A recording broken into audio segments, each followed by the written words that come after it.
people of a great nation, I welcome you once again to the second and conclusive segment of Development Focus with Jide Ojo on ITV. This time we are talking gender. Last week I was in a celebrating mood when I read. I actually was following it on the WhatsApp platform of the Nigeria Women Trust Fund about the court, the judgment of the Federal High Court on a suit that was filed by the women groups. 9 women groups took the federal government to court about discrimination against women in politics, in election, in governance, and in a landmark victory, in a landmark judgment, the court ruled in favor of Nigerian women, and since then we've been in celebrative mood. So I asked somebody who was part of it from the beginning, who saw it all, who will be talking and walking us through what was that litigation, what was it all about in the first place? Why do Nigerian women have to drag the federal government to court? Over what? Shouldn't this issue have been resolved amicably? So I have with me Malia Ruth Manu, who is a lawyer. Am I permitted to call you Esquire? Can a lady also be required as Esquire? Yes. Okay. Malia Ruth Manu Esquire. Because they said we should not call you barrister. Yes. You know, they said it's out of point, and it's old-fashioned to say I'm barrister. So but Malia is my learned friend, so to speak. So Malia, why did the 9 women groups, why did they have to drag the federal government to court? Over what now?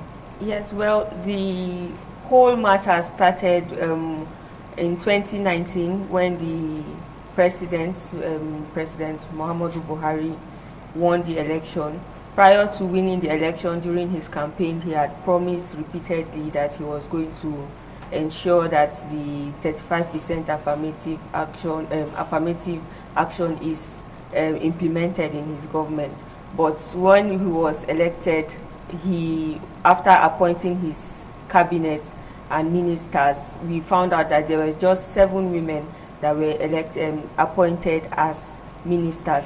This led to a very it's made women feel so dissatisfied with the process, because that was one of the reasons why people voted for him. Women came out en masse to vote for him, because he had repeatedly promised to ensure. Yeah, I recall that the president made that vow at Women's Center here. Yes, when he hosted women group, and he said he was going to give them 35% affirmative action. Yes, that's the 35% affirmative action guaranteed by the National Gender Policy.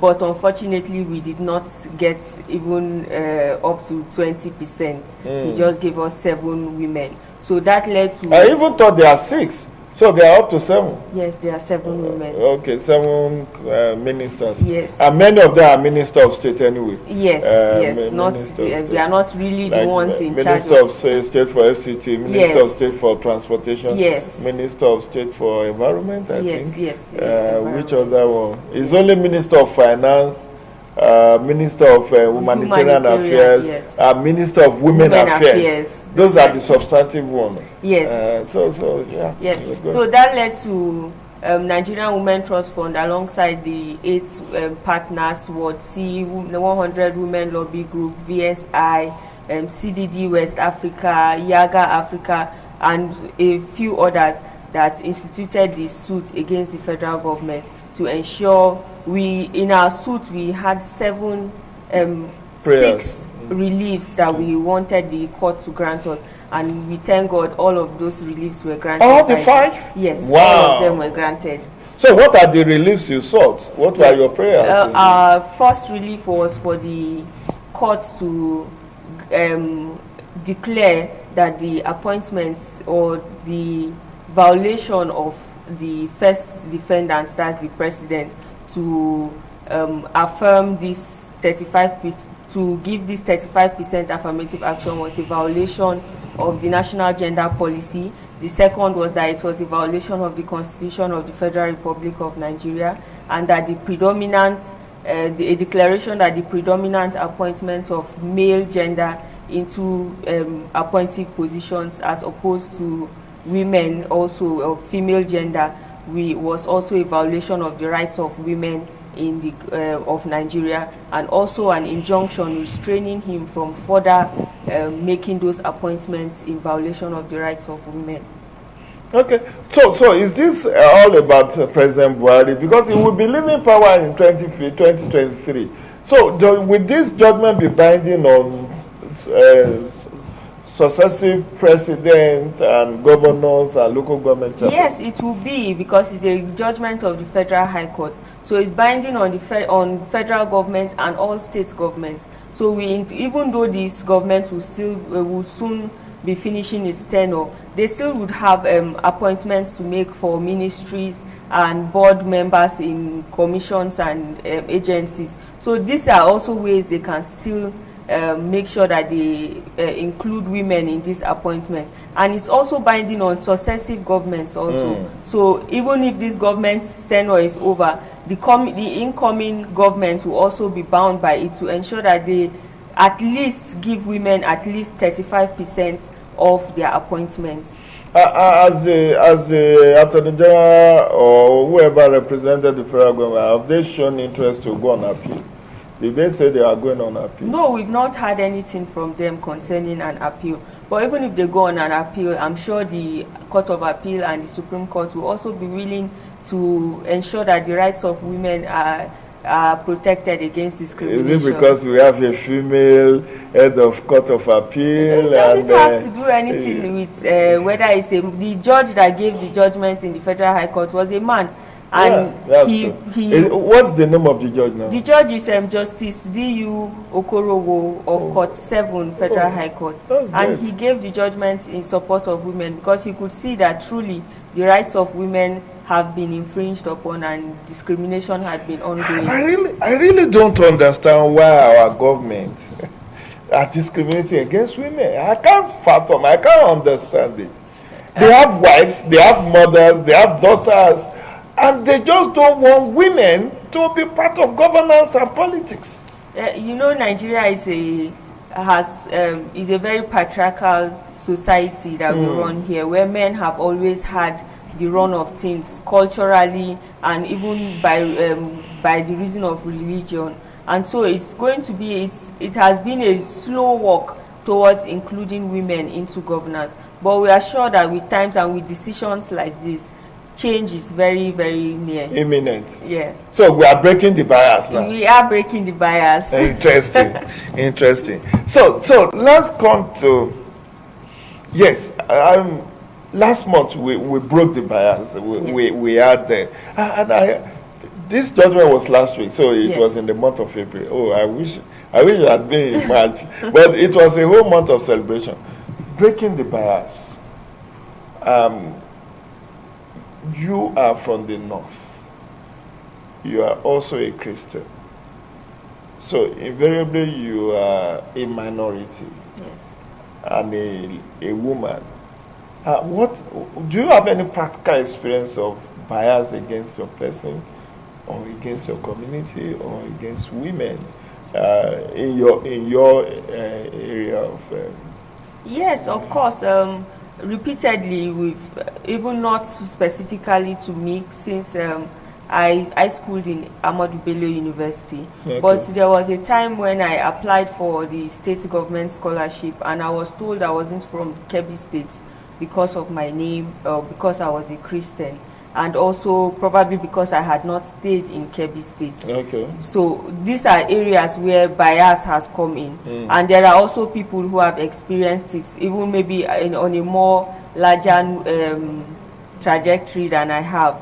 But these are issues that we need to speak up against. If you remain silent in them, then they keep, nobody even knows that these discriminations are going on. But when we speak out against them, it's easier for it to be addressed, and also more, the eye of the public is brought towards that area for them to know that yes, in such an area, bias is taking place or discrimination is being. Oh, okay, so have you gotten a copy of this judgment from the courts? We are yet to get a copy of the judgment, but enrollment of that. yes, Okay. but we are working on it.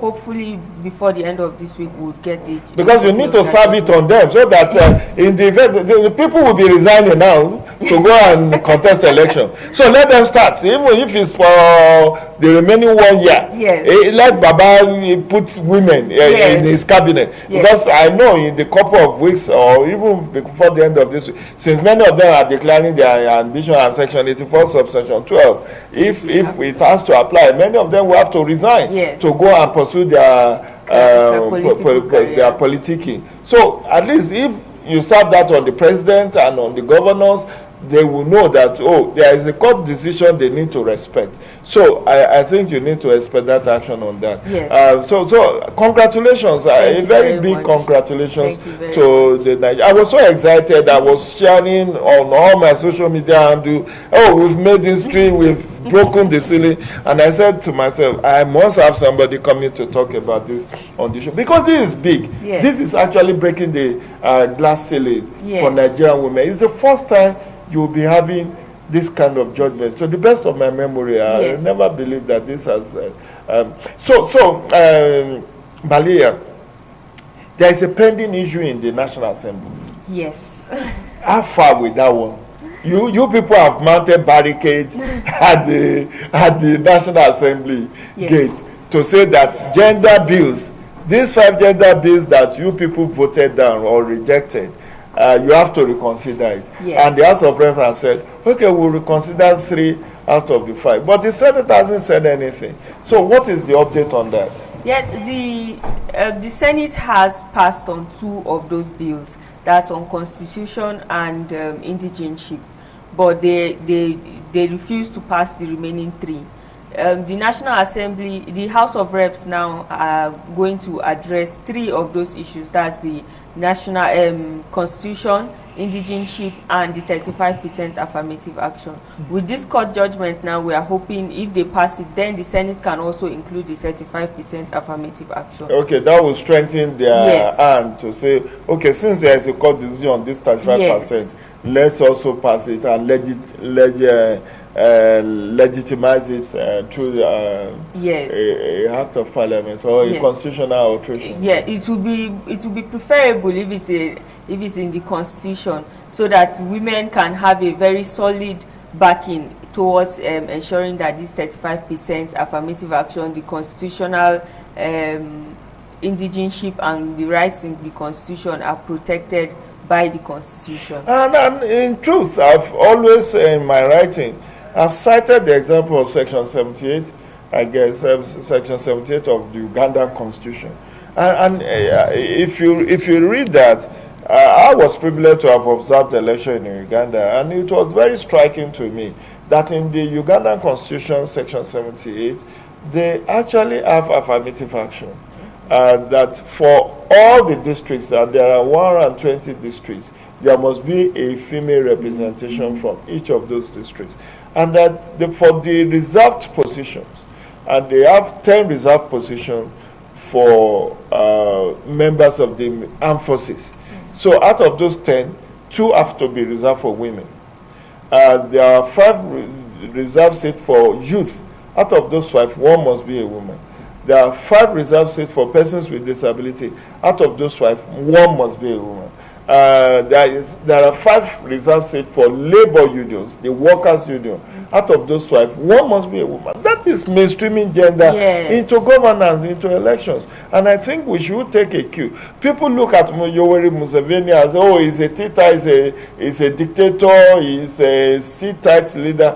But they didn't look at the plurality of the Ugandan parliament, which has actually given women voices to express themselves in governance, in politics, and in elections. So this is what Nigerians are trying to do, Nigerian women are trying to do now, trying to get the National Assembly to also vote in support of gender bills. Unfortunately, the National Assembly has refused the reservation of seats, which was also brought to them to assent to. Yeah, but that may be a very tricky one, really, Malia, to have additional seats given the fact that there is also already a crying that we have too large members of the National Assembly, 469 of them, 109 senators and 360 House of Reps members.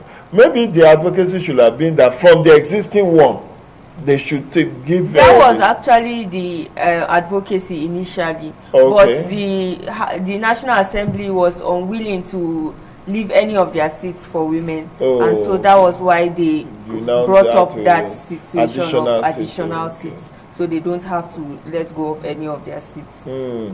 Okay, now I understand, because I felt because the advocacy is we are having too many people, and we are saying reduce the cost of governance, reduce the number of senators by 1/3, reduce the number of House of Reps by 1/3. So if women are saying create additional seats for us, it seems we are not on the same page. So now, what next for the Nigerian women after this victory? What do we intend to do next? Well, this victory, as glorious as it is, we still have a lot of work to do, because it's a court judgment. We still have to sensitize people, follow up on politicians and political parties, follow up with the government, push and advocate for this judgment to be observed, and to also women to take part actively in politics, knowing that yes, we have the opportunity now to also get positions in government.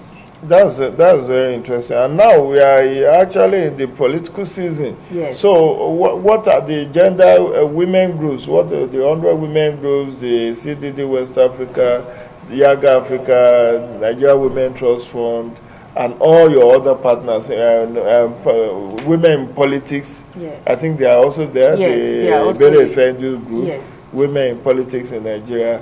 So what are you doing differently ahead of 2023 elections? Well, ahead of 2023 elections, we just had the Women Aspirant Summit 2 weeks ago, where we brought in women aspirants from all over the country running for different political positions, and we educated and trained them on various ways they can better position themselves during this electoral period.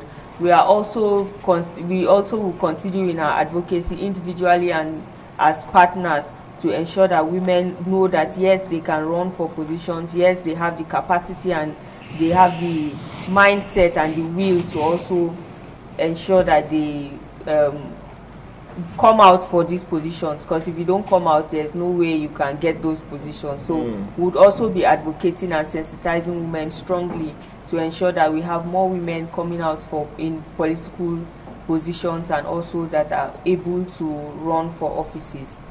Okay, so Malia,